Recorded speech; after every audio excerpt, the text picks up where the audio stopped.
Bonjour à tous, avec l'aide de Dieu nous allons étudier le traité Sota d'Afraf Amoud Aleph. Dans le cours précédent, nous avons vu l'opinion de Rabbi Akiva qui disait que lorsqu'une femme a dit « elle ne veut pas boire », c'est comme si qu'elle disait « je me suis souillé, je suis devenu impur, en effet j'ai fauté ». Et donc, c'est pas nécessaire de la faire boire. Comme on a dit « Beduka ve'omedet ». Suite à cela, la Gemara demande une question sur la troisième ligne. Iba Yaleo, on a demandé une question d'après l'opinion de Rabbi Akiva. Amra Enishota, si une femme elle a dit « je ne bois pas ». Mais Chamad Biryuta, elle était tout à fait posée la femme, elle était tout à fait tranquille, c'est pas qu'elle avait peur, qu'elle était affolée, qu'on peut dire qu'elle a peur de l'eau. Mais tout simplement, tout va bien. Elle dit « je ne bois pas ». D'après Rabbi Akiva, on a dit que ça c'est une preuve que Bduka Vomed, c'est-à-dire que c'est sûr et certain qu'elle a fauté. Puis Vechazra Ve'amra Shotani, et à nouveau, elle a changé d'avis. Après, elle a dit « non, c'est bon, je peux boire, je veux boire ». Est-ce qu'on peut la faire boire ou pas? Rashi Vechazra Ve'amra Shotani. Rabbi Akiva, d'après Rabbi Akiva, est-ce qu'on peut la faire boire en fonction de sa volonté, que maintenant elle est prête à boire? Quel est le raison de dire comme ci ou comme ça? Est-ce qu'on dit que puisqu'elle a dit je ne bois pas, en autre mot, elle a dit je suis impur. Donc, puisque elle s'est établie dans une situation qu'elle est impure, le elle ne peut pas regretter, elle ne peut pas changer d'avis. Une femme, elle a dit je suis impur, après qu'elle a dit je suis impur, on peut pas dire bon, elle va quand même boire. Odilma, ou bien on peut dire non. Kevin Damra Shotani, vu qu'elle a dit maintenant je suis prêt à boire, Galia Data, elle a dévoilé son intention avant, lorsqu'elle a dit je ne veux pas boire, elle a dit ça parce qu'elle avait peur. Elle n'était pas stable. Maintenant, elle n'a jamais dit qu'elle était impure. Elle a juste dit je ne vais pas boire. Et nous, on considère que la raison pourquoi elle a dit je ne veux pas boire la première fois, nous, on croyait qu'elle était bien posée. Mais en vérité, non. La preuve, c'est que maintenant, elle dit que je veux boire. Eh bien, Teikou, la question, elle reste en suspens. Il n'y a pas de réponse. Encore un point, la Gemara conclut. Ah, Maravudi Shmuel, le père de Shmuel a dit Tsar Sheiten Mar Letochamaim. Dans ces eaux de la femme sota, il faut mettre quelque chose qui est amer, un goût amer. Maïtama, quelle est la raison des Amakra? Car le verset dit mais amarim, des eaux qui sont amères. Les eaux qui sont amères, chez Marim Gvas, ils sont déjà amères avant même qu'on va effacer le parchemin. Ils sont déjà amers, comme Rachel nous l'explique. Chez Itenmar, il faut mettre quelque chose d'amer, donc d'avarmar, quelque chose qui a le goût amer. Parce qu'il y a écrit mais amarim ou chez Marim Gvas qui sont déjà amers. Kodem Mechika, avant même que ça soit effacé, c'est déjà amer. Donc on voit Mechama davar acher marim. Ils sont déjà amers pour une autre chose. Ve'en merira shem kilad bdikatam. Et ils ne sont pas amers parce que c'est une malédiction lorsque la femme elle va être examinée. C'est pas appelé amer parce que lorsqu'on va voir que c'est la femme elle a fauté, elle va être punie et donc ça sera amer. Non, parce qu'avant qu'on a effacé, avant qu'on a effacé les eaux, ces eaux-là sont des eaux normales, ils n'ont rien de spécial, ils ne peuvent pas examiner. Et on dit qu'avant même d'effacer, ces eaux-là sont méamarim, ce qui prouve c'est qu'ils étaient déjà amers avant. Matnitin Mishnah. Mishnah nous enseigne si avant qu'on efface la Megillah, le parchemin, le rouleau dans lequel il y a écrit donc les versets de la femme sota avec le nom de Dieu, qui n'a pas encore été effacé, juste il a été écrit. Donc son rouleau pour cette sota, il est là, mais il n'a pas encore été effacé dans l'eau. Elle dit je ne veux pas boire. Qu'est-ce qu'on fait avec son rouleau? Qu'est-ce qu'on fait avec sa Megillah? Réponse Megillah tanignezet. Sa Megillah, son parchemin, est enfoui et caché. Pourquoi? Quel est le sens de cela? Rashi, déjà où Megillah tanignezet, sa Megillah donc est cachée, mis de côté, ou betzide à Heichal, dans les côtés, donc à côté du Heichal. Donc du sanctuaire. Rashi nous explique pourquoi des chol kidve à Kodesh. Car il faut savoir que tout ce qui contient le nom sacré, le nom de Dieu, she'einam ru'uyim likrot, qui ne sont plus aptes, qu'on ne peut plus lire dans eux, nignazim, ils sont cachés, ils sont enfouis, enterrés, chez l'oïd bazou, pour pas qu'ils vont être traités de manière qui n'est pas convenable. Ça, c'est ce qu'on fait avec sa Megillah. Au minchata, l'oblation que la femme elle a amené une oblation. Cette oblation est déjà rentrée dans un kli sharet, dans un ustensile de service. Donc il fait que la farine et ce qui a été mis donc dans le kli sharet est devenu sain maintenant. Qu'est-ce qu'on fait avec cette mincha? Mitpazeret à la deshen. Littéralement, elle est éparpillée sur les cendres. Voyons ce que ça veut dire, Rashi. Albet adeshen, shei ba'azara, qui est dans la Hazara, dans le parvis. Chez Sofim Sham sous les Kodesh Kodashim, que là-bas, on brûle tous les sacrifices qui sont saints des saints, qui sont devenus invalides, on le brûle là-bas dans le Bet Adeshen qui est dans la Hazara. Dans cet endroit, donc littéralement maison de cendres, on va expliquer dans un instant, ou Psoule et Mourin, de même on brûle là-bas les morceaux de sacrifice qui devaient brûler sur l'autel mais qui sont devenus invalides. Chez Mechitzatan Lifniminaklaim, leur Mechitza, leur barrière, ils n'ont pas le droit de sortir à l'extérieur des rideaux lorsqu'il y avait le temple, donc plus tard, donc c'est les murs de la Hazara, ça doit rester là-bas dans le sein. Qu'on apprend ça dans le traité Shritat Kochim. Qu'est-ce qu'il y a écrit là-bas? Que Shlosha Beta Deshenhen.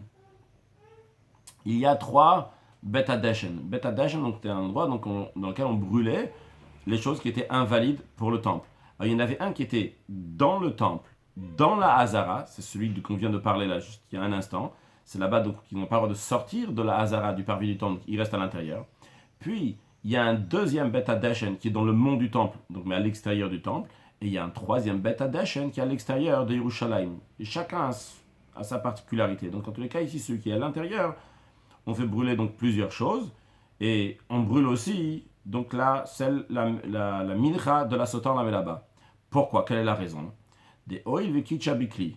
Vu que la mincha de la sota a été sanctifiée dans un ustensile, donc comme on l'a déjà appris dans le passé, il y a une kdushat gouf ici. Donc maintenant que le corps lui, c'est-à-dire cette farine, la mincha elle-même, elle est sainte, on ne peut pas la racheter, la profaner, la racheter avec l'argent, acheter quelque chose d'autre.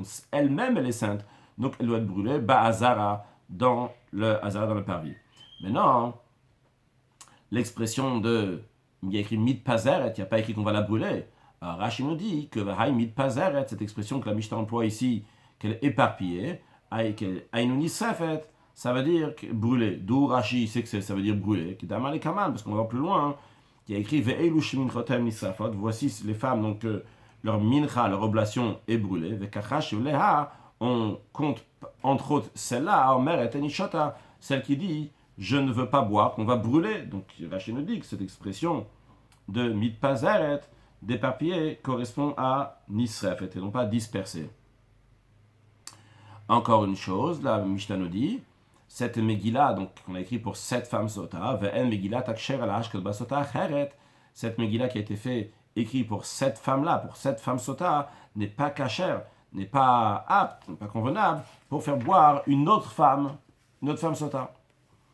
Bien, donc ça c'était dans le cas où la Megillah n'a pas encore été effacée, le parchemin n'a pas encore été effacé.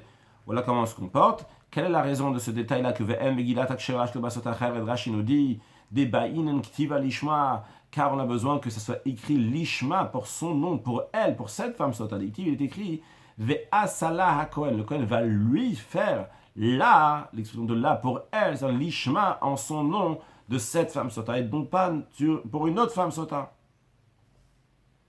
Donc jusqu'à là, c'était si la Megillah n'a pas encore été effacée. Dans la Mishnah continue, nimrika Megillah, si la Megillah elle a déjà été effacée, et donc le rouleau de parchemin a été effacé, le nom de Dieu a été effacé dans l'eau. Ve'amra, la femme, elle dit Tme'ani. Elle dit je suis impure. Inutile de la faire boire maintenant, vu qu'on sait qu'elle est impure. Et tout le but de ces eaux-là, c'est pour examiner si la femme est impure ou pas. On sait maintenant qu'elle est impure. Qu'est-ce qu'on fait? Hamayim lishpachim. Les eaux dans lesquelles on a effacé le nom de Dieu, le parchemin, ils sont versés. Rashi, Kevan de Amra Tme'ani. Vu que Hamayim lishpachim, Rashi nous dit Kevan de Amra Tme'ani, vu qu'elle a dit je suis impur. Beduka vomeleti. Ça y est, elle est examinée. On sait maintenant qu'elle est impure. Ou maïm amarim, alors que les eaux amères, les eaux de la sota, l'omnit nous elle a le variatasavek, ils ont été donnés uniquement pour clarifier le doute. Mais ici, vu qu'on n'a pas de doute, pas de raison de la faire boire.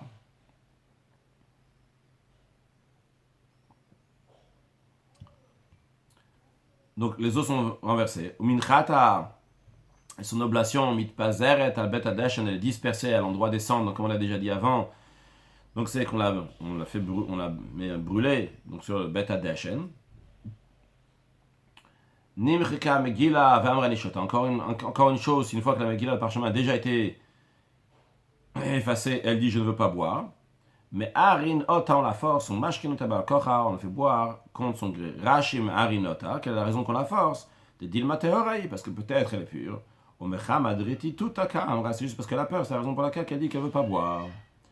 Non, si la femme avait vraiment fauté, dans ces cas-là, Eina maspek dishtot, à peine, dès qu'elle buvait, Achepane à morikot, son visage devient blême, Vene à boltot, ses yeux enflent, Veimitmal et gidin, et ses veines ressortent. Rashi nous dit, Mitmal et gidin, ses veines ressortent. Rashi nous dit, Ha gidin shibil chaya, les veines qui sont dans son visage, Nofrin, gonfle, Venirot kemle à gidin, l'impression qu'elle est remplie de veines. C'est pour ça qu'il écrit Mitmal et gidin, qu'elle est remplie de veines. Vegam aussi, Rachel nous rajoute. Besara naset shita shita. Aussi, sa chair, elle se fait donc l'apparence de plein de stries enflées. Shita shita shel nefira, donc des stries qui sont enflées. Hachitane besifri, comme ça on l'enseigne clairement dans le sifri. Kemin shabitin mezurakin ba, comme des sortes de shabitin, donc des stries enflées, sont jetées littéralement, se trouvent sur le visage de la femme si elle avait fauté.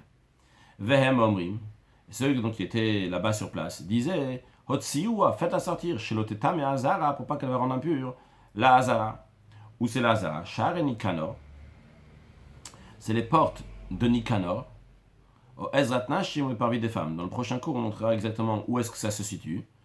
Chez Tetze de Versham, pour qu'elle va sortir par là-bas, parce qu'on a déjà appris que la femme se tenait au Shar Nikanor, dans le temple. Donc, qu'elle va sortir par là-bas. Alors, juste, il y a une question qui se pose. Rachel nous dit, cette question-là se posera dans la suite. Dans le prochain cours, on verra ça. Il est quand même pas, plus loin on va demander, voilà qu'on dit en général, on sait, que les portes de Nicanor n'ont pas la sainteté de la Hazara ici dans le parvis dans lequel le Kohanim se trouve. Mais quand à plus forte raison ce qu'on appelle le parvis des femmes, que là-bas il n'a pas cette sainteté, ou mettre et même le mort, il a le droit de se trouver dans le camp des Lévim. On expliquera dans le prochain cours c'est quoi exactement ce camp des Lévim. Donc la femme a le droit de se trouver là-bas. Et donc quel est le problème? Pourquoi on dit de la faire sortir? Donc on verra là-bas quelle est la raison pourquoi on dit de faire sortir cette femme. Maintenant, cette femme, même si elle a fauté, imyash lasrut, si elle avait un mérite, haïta tolala, ça suspendait sa punition. On verra dans 2 cours Bezrat Hashem, c'est quoi le mérite qui peut faire suspendre sa punition. Maintenant, combien de temps peut faire suspendre la punition? Il y a un mérite qui peut faire suspendre 1 an, il y a un mérite qui peut faire suspendre la punition de la femme, donc 2 ans, il y a un mérite qui peut faire suspendre la punition pendant 3 ans. Mikan ben Omer ben Azai, d'ici ben Azai dit, Adam Lamed Bito Torah, qu'un homme a l'obligation d'enseigner la Torah à sa fille. Pourquoi? Shimtishte, de sorte que si elle boit un jour, si elle va voir ses eaux amères, Teida qu'elle sache, Shasrut Tolala, que c'est le mérite qui a fait suspendre sa punition.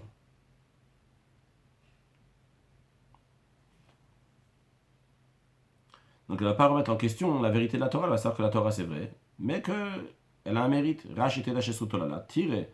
Elle va voir, elle va apprendre, donc elle va apprendre la section de la paracha de Sota dans la paracha de Nassau, Shasrut Tola, que le mérite fait suspendre la punition. D'où on apprend ça de Yalfin, on va apprendre plus loin. Mais Venikta, Venizra Zara, le fait qu'il y a écrit ici, elle va être innocente, et elle va avoir de la semence. Venikta ici, dans le sens, même si elle n'est pas innocente, mais elle va être restée propre, entre guillemets, à l'idée zruyot, par des mérites.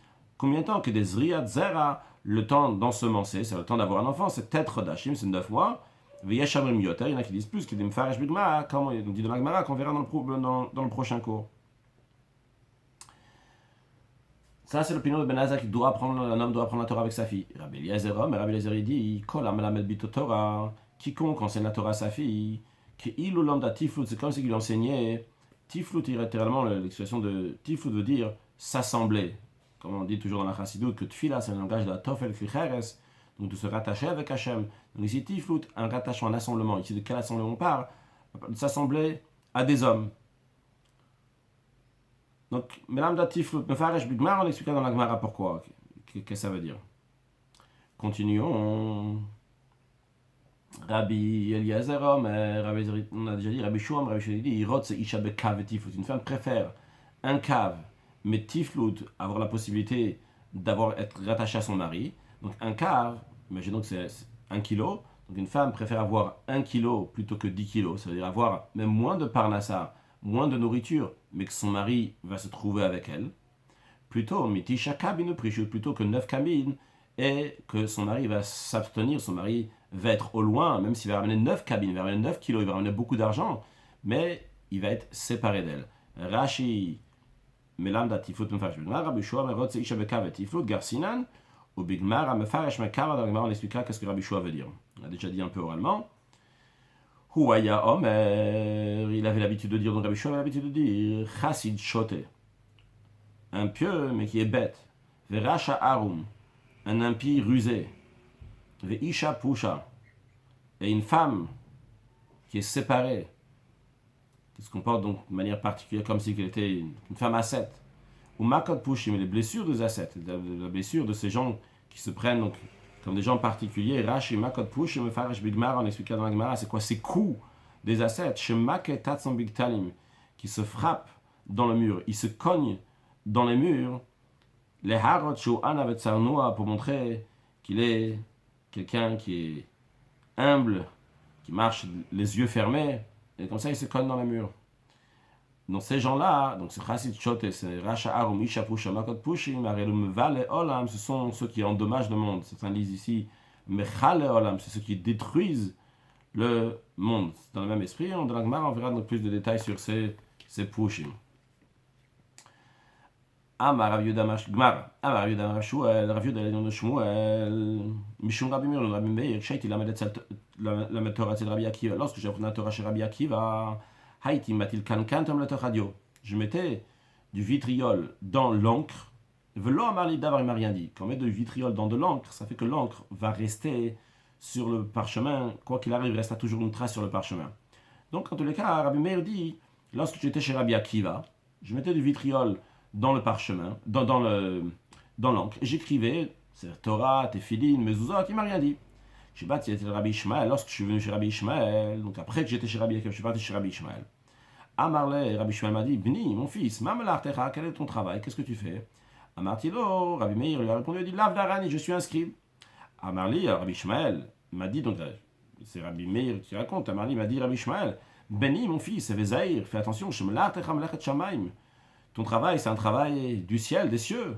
Un travail très important. Peut-être tu vas manquer une lettre.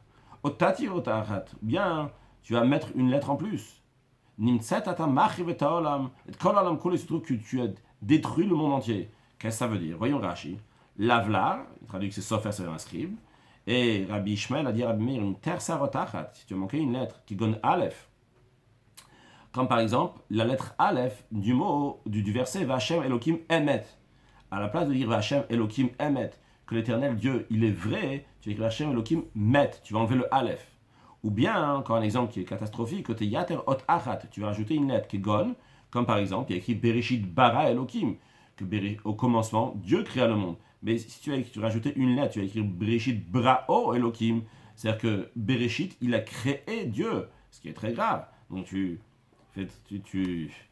détruis le monde. Alors, à Martilo, alors, on raconte donc Rabbi Meir a dit à Rabbi Ishmael, il a dit Davarechad Yeshli, j'ai quelque chose, Shani Matil Tochadio, que je mets dans l'encre, Vekankantom Shmo, ça s'appelle le Kankantom, donc le vitriol. Alors, Amarli, Rabbi Ishmael a dit à Rabbi Meir, Vrimatil Kankantom le Tochadio, est-ce qu'on a le droit de mettre du vitriol dans l'encre avec lequel on écrit le Sefer Torah?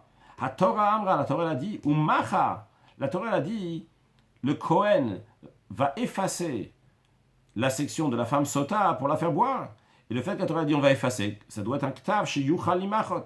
Ça doit être une écriture qu'on peut effacer. Et si tu mets du kankantom si tu mets du vitriol dans l'encre, on ne pourra plus effacer. Rabbi Ishmael ici tient donc qu'on peut prendre un Sefer Torah, un rouleau de la Torah, qui se trouve à la synagogue, qui se trouve n'importe où, et on prend le paragraphe qui se trouve là-bas dans le Sefer Torah, et on le fait boire à la femme sota.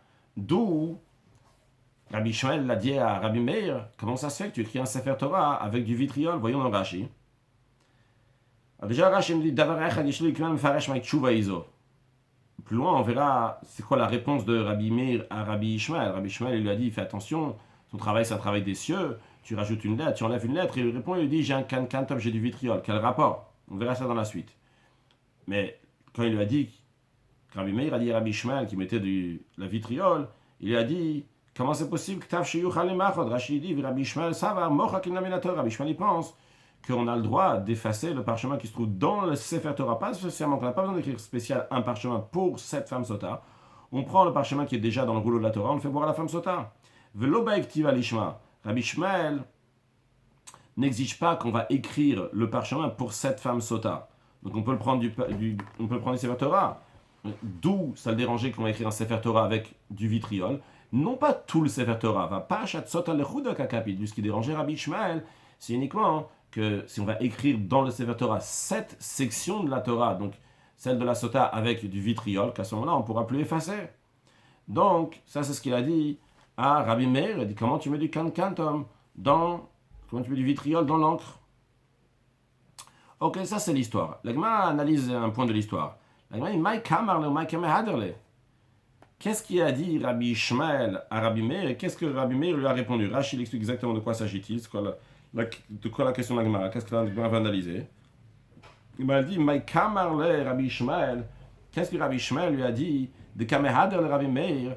Rabbi Meir a répondu Davar echad yeshli, j'ai quelque chose chez Ose Roshem qui fait des traces, ve'eino nimchak et qui ne peut pas s'effacer. Quel rapport maintenant de ce que Rabbi Meir lui a dit que tu n'as pas le droit de mettre, je mets du vitriol à l'intérieur et donc en réponse qu'il n'y a pas de problème si je rajoute une lettre ou si j'enlève une lettre. Quel rapport?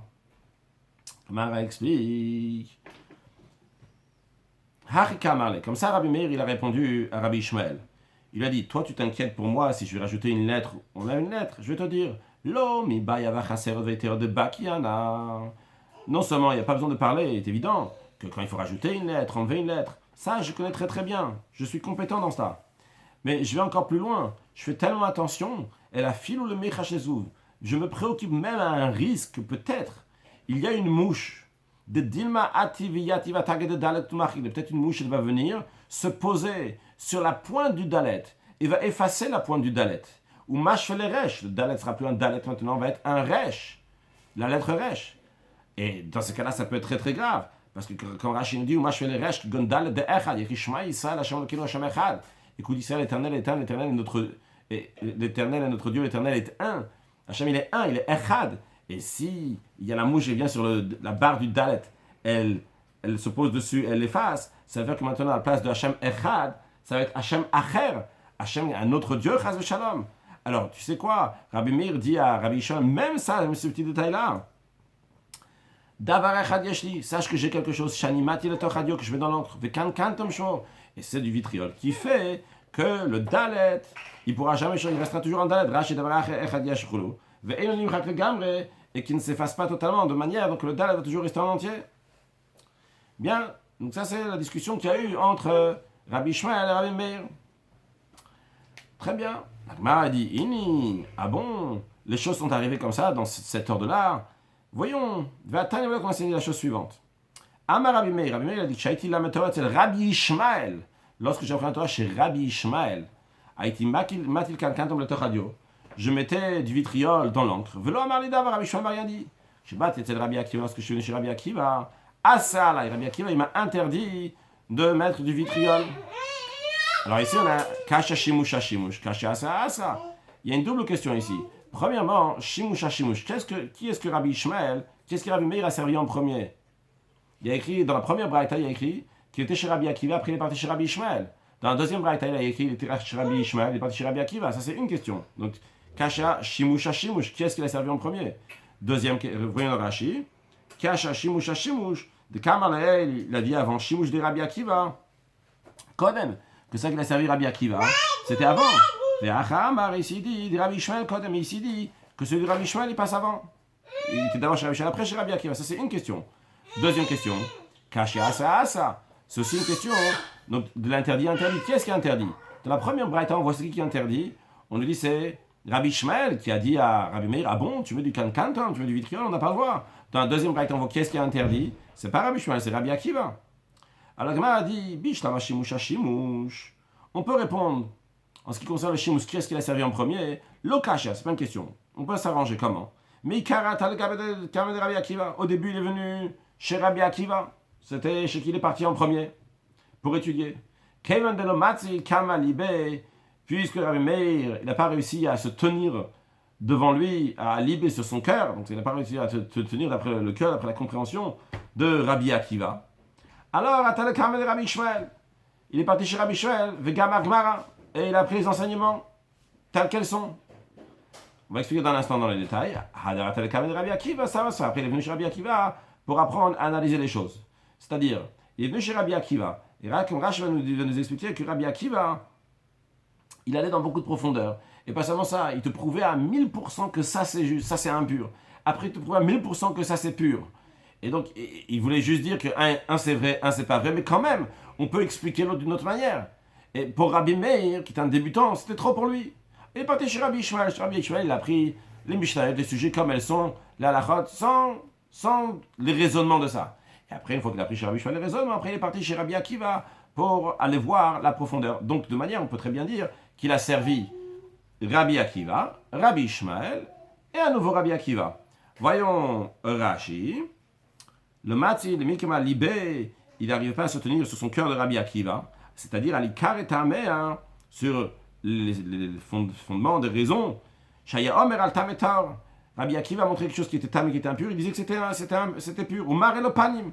Et il montrait, il donnait des explications pourquoi dire ça c'est pur, bien que c'était pas pur. Vers Taor Tam, quelque chose qui était pur, il disait que c'était impur. Ou Mar Elopanim expliquait aussi pourquoi c'était pur. Pourquoi c'était impur. Donc il n'en pouvait plus. Atalekam de Rabbi Ishmael avec Gmara. Il est parti chez Rabbi Ishmael, il a étudié, donc il était un Gmara, ça veut dire le raisonnement. Et il dit c'est quoi le. Non, pardon, c'est pas la raison, c'est le sens simple. Il dit Mishnayot, Stumot. Donc c'est-à-dire les Mishnayot, qui sont Stam, normal, qui Moshen, comme elles sont, que Gamir lo Merabo, comme il les a pris de son maître, Verabo Merabo, ils sont maîtres de son maître, quand ils sont passés de génération en génération, le Rabbi Ishmael les enseignait comme ça. Donc ça, c'est ce qu'il a fait. Donc il avait la tradition, on va dire. Il n'y a pas de contradiction ici, il n'y a pas d'analyse. Il apprend les choses. Après qu'il est passé chez Rabbi Shmuel, Rashi nous dit, Rabbi Akiva, les Mizbar, après il est venu chez Rabbi Akiva pour avoir le raisonnement. La modalika Tame Mishnah, tu as pris la Mishnah. Il faut apprendre les raisonnements de la Mishnah. Pourquoi ça c'est impur et ça c'est pur? Pourquoi ça s'interdit, ça c'est permis? Sur chaque chose, sur quoi il s'appuie, vers les Mikra, sur quel verset ça se base. Et Rashi nous dit, ça c'est le Talmud, c'est l'étude qu'il y avait à l'époque des Tanaïm, où le Havin Davar Mitor Davar, il est parti chez Rabbi Akiva pour comprendre, donc pour déduire une chose d'une autre, quelque chose de nouveau qui se demandait dans la synagogue,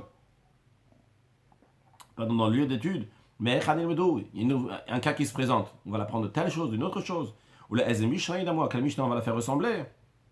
Donc il est parti chez Rabbi Akiva pour apprendre donc cette profondeur, une fois qu'il avait appris de Rabbi Shmuel les bases. Donc ça, on peut comprendre, donc ça répond à la question Shimush à Shimush, qu'est-ce qu'il a servi en premier. Par contre, en ce qui concerne la Asa, on a dit au début que Rabbi Shmuel, il interdit à Rabbi Meir de mettre du kankantom, et après dans la deuxième braïta, on dit que c'est Rabbi Akiva qui a dit interdit de mettre du kankantom. Il m'a dit sur ça, Kasha, ça en effet, c'est une question dans laquelle on n'a pas la solution. Conclure avec le sujet de Halacha, avec un sujet de Chassidut, on a pris donc entre autres, ici donc l'étude des femmes, on en discutera plus dans deux cours de ça, donc Chaf Hamoud Aleph, on a encore d'autres détails. Déjà ici, on a appris donc apprendre la Torah à une fille, c'est l'âme de Tiflout. Pourtant, on sait que c'est une coutume juive, toutes les femmes, ils disent aussi Birkat Amazon, ils disent Val Torah, Trashelimatan, la Torah qui nous a enseigné. Encore plus que ça, la coutume elle est que même quand une fille est née, on dit le Torah, le Chupal Masim Tovim. On dit le Torah, et d'ailleurs, c'est une des explications, c'est lié aussi avec ce qu'on apprendra plus tard dans la Gemara, que la femme, elle partage le salaire des enfants et du mari qui étudie la Torah. Donc, le Torah, le Chupal Masim Tovim, aussi, on sait qu'au don de la Torah, Kadosh Baruch, il est venu parler aux femmes d'abord, Kotomar le Bet Yaakov, et les femmes d'abord avant les hommes. D'un autre côté, on a appris aujourd'hui que de la Mishnah, qu'il ne faut pas qu'un homme va enseigner la Torah à sa fille, et c'est ramené aussi dans le Rambam, parce que leur esprit n'est pas mukouvan. Dans le Talmud Torah du Admor Hazaken, à la fin de Perek Aleph, il dit, parce que ça rentre de la ruse dans cela, c'est de la ruse dans leur tête, comme on apprendra plus tard dans la Gemara. Et on dit que celui qui apprend la Torah orale avec sa fille qui illume l'âme datif, comme s'il enseignait la tiflout, il peut lui enseigner donc le mikra, le verset, mais en tout cas pas ça. Alors déjà, à savoir que bien qu'il y a cette halakha-là, on va discuter dans un instant pourquoi aujourd'hui les femmes ils étudient la Torah, et on verra encore plus dans 2 cours, Bezrat Hashem. Mais déjà, il faut savoir qu'en ce qui concerne la halakha que les femmes doivent savoir, ça, ils ont la loi, ils ont l'obligation d'étudier. Par exemple, les lois de Nida, de se tremper au mikvé, comment saler la viande, le Issur, l'interdiction de Yichud, de ne pas se trouver isolé avec un homme, et tous les mitzvot qui ne dépendent pas du temps, et tous les mitzvot négatifs, et les mitzvot des Rabbanan, tout ça, ils doivent apprendre. Et d'ailleurs, de nos jours, qu'on se trouve juste avant la Géoula, on se prépare à la Géoula, il y a aussi donc plein de lois de korban, de sacrifices que les femmes doivent aussi apprendre aujourd'hui. Aussi, le rabbin nous dit il faut apprendre aussi la chassidoute pour les femmes, vu que dans Torah chassidoute, on explique la émouna de Dieu, la foi en Dieu, comment Dieu, l'unité de Dieu, l'amour de Dieu, la crainte de Dieu, etc. Ça fait partie des mitzvot qu'ils ont un chiyuv tmidi qu'on a constamment. Il faut toujours avoir la émouna dans Dieu, toujours avoir le yichud Hashem, la avat Hashem, irat Hashem, etc. Donc les femmes, ils sont obligées comme les hommes. Donc ça, c'est obligé que les femmes aussi vont l'apprendre. Alors, pourquoi les femmes aujourd'hui tellement ils étudient la Torah? Alors le rabbi il ramène dans une sikha que dans la dernière génération, c'est un psak de tous les gdol d'Israël, on verra dans 2 cours ce que le Chafetz Chaim il dit sur ça dans notre époque. Tous les gdol d'Israël que c'est maintenant, c'est le moment de que les filles aussi vont étudier. Et c'est assez récent qu'il y a des écoles, des établissements pour que les filles vont étudier, ils vont apprendre Torah Shebirta, Torah écrite, la halakha qu'ils doivent savoir. Le rabbi a dit à l'époque il n'y avait pas de ces établissements-là. Ils étaient à l'intérieur, etc. Avec une grande Gouda Batmener Nima, il y avait. Donc on comprend que de nos jours, de toute façon, les filles sortent de leur maison, ils reçoivent une influence de l'extérieur. Donc c'est obligé, donc dans ces cas-là, de faire un établissement pour eux qui recevra un bon khinour. Et ça, on comprend aussi pour l'étude de la Torah orale. On peut dire de la Torah écrite, non pas la Torah orale. Mais de toute manière, vu que les femmes aujourd'hui apprennent toutes sortes d'études, on ne dit pas ici, mais il y a des filles qui vont à la fac, ils apprennent aussi donc ça soit de l'orthographe, de la grammaire, de la science ou d'autres choses. Alors, de toute façon, tout ce qui dérange la Gemara, on verra dans la suite, c'est Nichnas Memar Moumin, qu'il y a de la ruse qui rentre dans la femme. Donc ici, maintenant que, de toute façon, il y a de la ruse qui rentre de manière autrement, alors Rabbi dit non seulement qu'aujourd'hui c'est permis d'étudier la Torah orale, mais encore plus que ça. Justement, pour cette raison-là, il faut leur enseigner la Torah orale, pas seulement la raison des halachot, mais aussi leur apprendre le chakra vetaï, tous les raisonnements, etc. Que quand quelqu'un, il comprend donc les raisonnements, et bien à ce moment-là, pas juste la raison de choses, mais de chakra vetaï, toutes les discussions qu'il y a derrière ça, il a encore un plus grand plaisir. Alors, sur le plan spirituel des choses, le rabbi dit quelle est la raison que justement dans notre génération, on a mérité à ça, que les femmes vont rajouter dans l'étude de la Torah. Le rabbi dit parce que on se prépare à la Géoula, la délivrance. On a déjà un avant-goût des temps futurs. On sait que la veille de Shabbat, il faut goûter les mets de Shabbat. Donc déjà aujourd'hui, il faut déjà goûter de ce qu'on va manger lorsque dans le 7e millénaire, lorsque Mashiach va venir. Qu'est-ce qui va se passer lorsque Mashiach va venir? Qu'il y aura beaucoup de sagesse. Rambam dit dans Yichot Shuvah, à la fin de Péritet, il y aura beaucoup de sagesse, beaucoup de compréhension. Maintenant, lorsque Mashiach va venir, ça va se dévoiler la qualité de la femme. Comme il y a écrit, la qualité de la femme, donc dans le plan spirituel, donc c'est que Malchut va être encore plus haut, on va voir la qualité de Malchut. Quand Malchut aussi, il a une ashpa, comme elle est mashpia, comme elle donne quelque chose, elle fait un chidouche, même dans le mashpia lui-même. C'est la raison pour laquelle, que dans les femmes déjà d'aujourd'hui, on voit cette qualité-là, qu'il y a un plus, que Dieu fasse, que très prochainement on puisse voir ce Eshet Chai, la terre de Bala, comme la qualité donc de Malchut, la qualité de Bitul, de Kabbalatol, comment il influence même les forces qui sont les plus hautes, avec la venue de Mashiach. Now, excellente journée.